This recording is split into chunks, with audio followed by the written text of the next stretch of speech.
नंदीश्वरावतार वर्णन।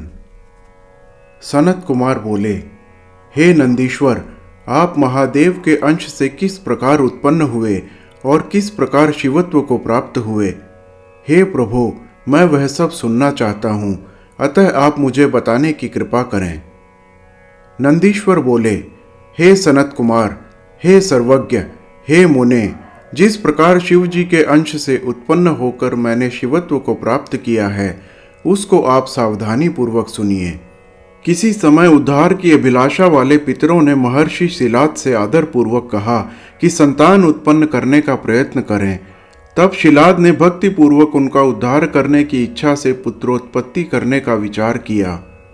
परम धर्मात्मा एवं तेजस्वी उन शिलाद मुनि ने अधोदृष्टि एवं मुनि वृत्ति धारण कर ली और वे शिवलोक को गए। उन शिलाद मुनि ने स्थिर मन तथा दृढ़ व्रत वाला होकर इंद्र को उद्देश्य करके बहुत समय तक अति कठोर तप किया।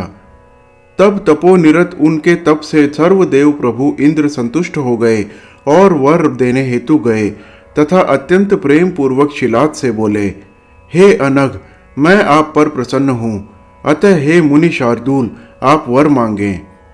तब शिलाद मुनि देवेश इंद्र को प्रणाम कर स्तोत्रों के द्वारा आदर पूर्वक स्तुति करके हाथ जोड़कर उनसे कहने लगे। शिलाद बोले, हे इंद्र, हे सुरेशान, हे प्रभु, यदि आप मुझ पर प्रसन्न हैं तो मैं आपसे अयोनिज, अमर तथा उत्तम व्रत वाले पुत्र की कामना करता हूँ। शक्र बोले, हे पुत्रार्थिन, मैं आपको योनि से उत्पन्न तथा मृत्यु को प्राप्त होने वाला पुत्र दे सकता हूँ, इसके विपरीत नहीं, क्योंकि मृत्युहीन तो कोई नहीं हो सकता। मैं आपको अयोनिज तथा मृत्यु रहित पुत्र नहीं दे सकता। हे महामुने, भगवान विष्णु, ब्रह्मा तथा कोई अन्य भी नहीं दे सकते हैं। वे दोनों भी शिव के शरीर से उत्पन्न होते हैं और मरते रहते हैं, एवं उन दोनों की आयु का प्रमाण भी वेद में अलग कहा गया है। इसीलिए हे विप्रवर, मृत्युहीन एवं अयोनिज पुत्र की कामना प्रयत्न पूर्वक छोड़ें और अपने सामर्थ्य वाला पुत्र प्राप्त करें।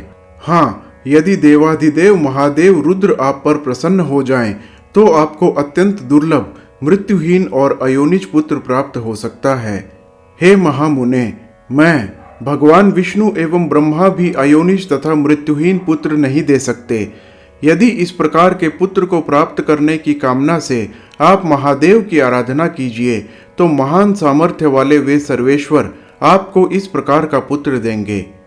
नंदीश्वर बोले, हे मुने, परम दयालु इंद्र उन विप्रेंद्र को इस प्रकार से कहकर तथा उन पर अनुग्रह करके देवताओं के साथ अपने लोक को चले गए। वरदाता इंद्र के चले जाने पर वे शिलाद मुनि महादेव की आराधना करते हुए अपनी तपस्या से शिव को प्रसन्न करने लगे। इस प्रकार दिन रात तत्परता पूर्वक तपस्या करते हुए उन द्विज के दिव्य 1000 वर्ष एक क्षण के समान बीत गए। यह आश्चर्यजनक था। उनका समस्त शरीर वज्र सूची के समान मुख वाले एवं अन्यान्य रुधिरपान करने वाले लाखों कीड़ों से तथा वल्मीक से ढक गया। उनका शरीर त्वचा, रुधिर एवं मांस से रहित हो गया। बाम्बी में स्थित उन मुनिश्रेष्ठ शिलाद की हड्डियां ही बचकर रह गई। तब शिवजी ने प्रसन्न होकर उन्हें दिव्य गुणों से युक्त अपना दिव्य शरीर दिखलाया, जिसे कुटिल बुद्धि रखने वाले नहीं प्राप्त कर सकते हैं। तब सभी देवताओं के स्वामी शूलधारी शिव ने देवताओं के 1000 वर्ष से तप करते हुए उन शिलाद मुनि से कहा कि मैं आपको वर देने हेतु आया हूँ। महासमाधि में लीन वे महामुनि शिलाद भक्ति के अधीन रहने वाले शिवजी की उस वाणी को नहीं सुन सके। जब शिवजी ने अपने हाथ से मुनि का स्पर्श किया, तब मुनिश्रेष्ठ शिलाद ने तपस्या छोड़ी।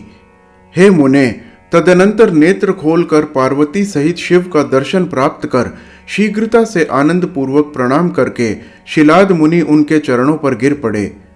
तत्पश्चात प्रसन्न चित्त वे शिलाद कंधा झुकाकर हाथ जोड़कर हर्ष के कारण गदगद वाणी में परमेश्वर की स्तुति करने लगे। तदनंतर प्रसन्न हुए देवाधिदेव त्रिलोचन भगवान शिव ने उन मुनिश्रेष्ठ शिलाद से पुनः कहा, मैं आपको वर देने आया हूँ।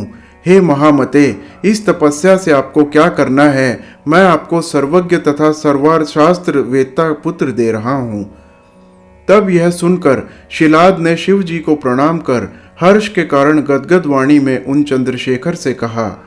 शिलाद बोले, हे महेश्वर, यदि आप मुझ पर प्रसन्न हैं और मुझे वर देना चाहते हैं तो मैं आपके समान ही अयोनिज और मृत्युहीन पुत्र चाहता हूँ। नंदीश्वर बोले, हे सनत कुमार। तब उनके ऐसा कहने पर त्रिनेत्र भगवान शिव प्रसन्नचित्त होकर मुनिश्रेष्ठ शिलाद से कहने लगे।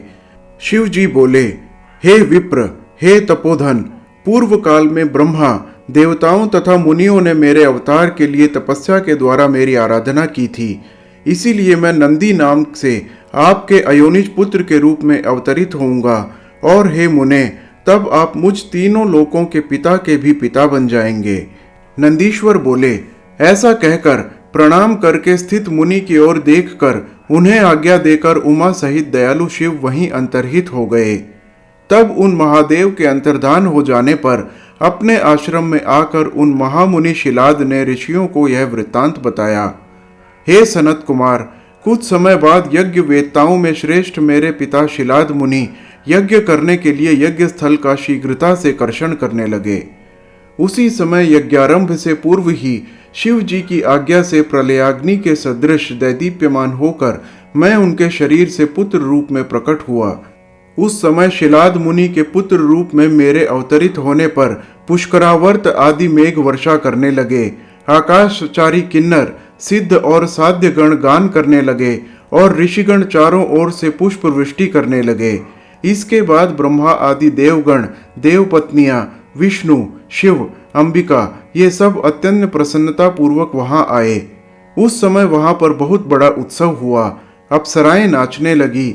वे सभी देवगण हर्षित होकर मेरा समादर तथा आलिंगन करके स्तुति करने लगे। वे लोग उन शिलाद मुनि की प्रशंसा कर तथा उत्तम स्तोत्रों से शिव एवं पार्वती की स्तुति कर अपने अपने धामों को चले गए। अखिलेश्वर शिव शिवा भी अपने धाम को चले गए। महर्षि शिलाद भी प्रलयकालीन सूर्य और अग्नि के समान कांतिमान, तीनों नेत्रों से युक्त, 4 भुजा वाले, जटा मुकुटधारी, त्रिशूल आदि शस्त्र धारण करने वाले, दैदीप्यमान रुद्र के समान रूप वाले तथा सब प्रकार से प्रणम्य मुझ नंदीश्वर को बालक के रूप में देखकर परम आनंद से परिपूर्ण होकर प्रेम पूर्वक प्रणाम करने लगे। शिलाद बोले, हे सुरेश्वर, आपने मुझे आनंदित किया है, अतः आपका नाम नंदी होगा और इसीलिए आनंद स्वरूप आप प्रभु जगदीश्वर को मैं प्रणाम करता हूँ। नंदीश्वर बोले, हे सनत कुमार, पिताजी उन महेश्वर को भली भांति प्रणाम करके मुझे साथ लेकर शीघ्रता पूर्वक पर्णकुटी में चले गए। वे इतने प्रसन्न हुए मानो किसी निर्धन को निधि मिल गई हो। हे महामुने, जब मैं महर्षि शिलाद की कुटी में गया तब मैंने उस प्रकार के रूप को त्याग कर मनुष्य शरीर धारण कर लिया। तदनंतर मुझे मनुष्य शरीर धारण किया हुआ देखकर लोक पूजित मेरे पिता अपने कुटुंबियों सहित दुखी होकर विलाप करने लगे। शालंकायन मुनि के पुत्र वत्सल शिलाद ने मेरा समस्त जात कर्मादि संस्कार संपादित किया। 5वें वर्ष में मेरे पिता ने मुझे सांगोपांग वेदों तथा संपूर्ण शास्त्रों का भी अध्ययन कराया। 7वें वर्ष के संपूर्ण होने पर मित्र और वरुण नाम वाले 2 मुनि शिव जी की आज्ञा से मुझे देखने के लिए उनके आश्रम पर आए। उन मुनि शिलाद के द्वारा सत्कृत होकर सुखपूर्वक बैठे हुए दोनों महात्मा महामुनि मुझे बार बार देखकर कहने लगे।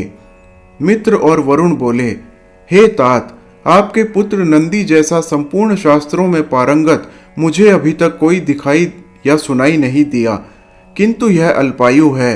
अब इस वर्ष से अधिक इसकी आयु हम लोग देख नहीं पा रहे हैं। उन विप्रों के ऐसा कहने पर पुत्र वत्सल शिलाद उसका आलिंगन कर दुख से व्याकुल होकर ऊंचे स्वर में अत्यधिक विलाप करने लगे।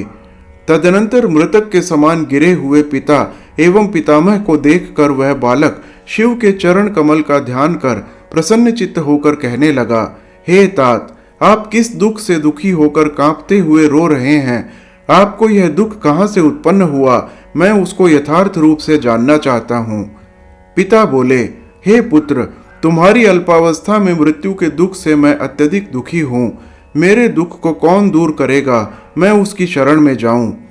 पुत्र बोला, हे पिताजी, देवता, दानव यमराज, काल अथवा अन्य कोई भी प्राणी यदि मुझे मारना चाहे तो भी मेरी अल्प मृत्यु नहीं होगी। आप दुखी न हो। हे पिताजी, मैं आपकी सौगंध खाता हूँ, यह सच कह रहा हूँ। पिता बोले, हे पुत्र, वह कौन सा तप है, ज्ञान है अथवा योग है, या कौन तुम्हारा प्रभु है जिससे तुम मेरे इस दारुण दुख को दूर करोगे? पुत्र बोला, हे तात, मैं न तो तप से और न विद्या से ही मृत्यु को रोक सकूंगा।